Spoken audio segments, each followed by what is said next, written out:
오늘날 민주주의는 다수가 무조건 지배하는 시스템이 아니다.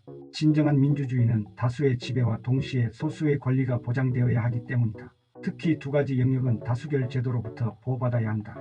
하나는 시민의 자유다. 시민의 자유에는 언론과 결사 및 집회의 자유처럼 개인의 기본적인 권리가 있다. 또한 개인적인 삶의 선택에 관한 자유도 있다. 예를 들어 예배라든지 책이나 영화의 선택, 성선택, 결혼 등에 관한 문제가 그것이다. 둘째는 민주주의가 다수결주의라 해도 다수의 힘 일부는 제한되어야 한다. 선출된 정부라 하더라도 일시적인 다수의 힘으로 야당을 무력화하거나 자신들의 세력을 불공정하게 확장하도록 허용해서는 안 된다. 이러한 다수의 폭군이라는 망령은 정부가 대중의 지지나 의회 다수 지위를 이용해서 민주주의 자체를 말살시킬 수 있기 때문이다. 그래서 대부분의 민주국가는 헌법의 수정에 압도적 다수의 찬성을 요구한다.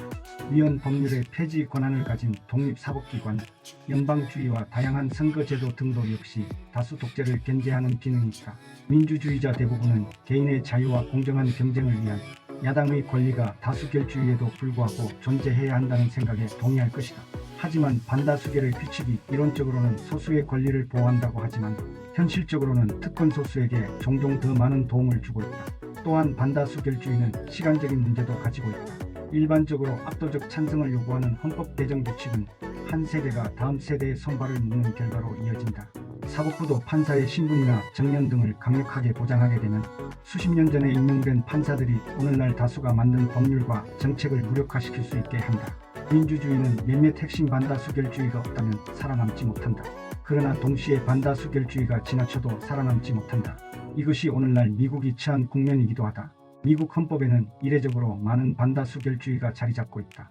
권리장전, 종신대법관, 연방주의, 상하양원제, 상원의 구성, 필리버스터, 선거인단, 헌법 수정 규칙 등이 그것이다. 이 중에서 권리장전은 민주주의를 보호하는 가장 대표적인 제도다. 반면 다른 제도들은 양날의 검이다.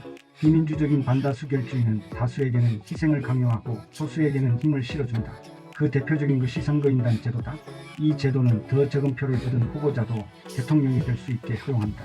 또 다른 것은 상원으로 인구수가 적은 주들이 상대적으로 부풀려진 대표권을 행사한다. 게다가 필리버스터는 거대 다수가 지지하는 입법을 영구적으로 막아버린다. 미국은 언제나 반다수결주의 쪽으로 크게 치우쳐 있다. 이러한 특성은 헌법에 규정되어 있는 것이다. 그 이유는 뭘까?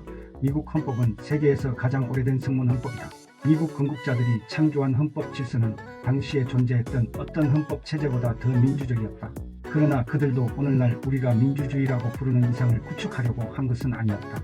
그들의 당면한 가장 중요한 것은 독립적인 13개 주를 안정적인 연합으로 만드는 일이었다.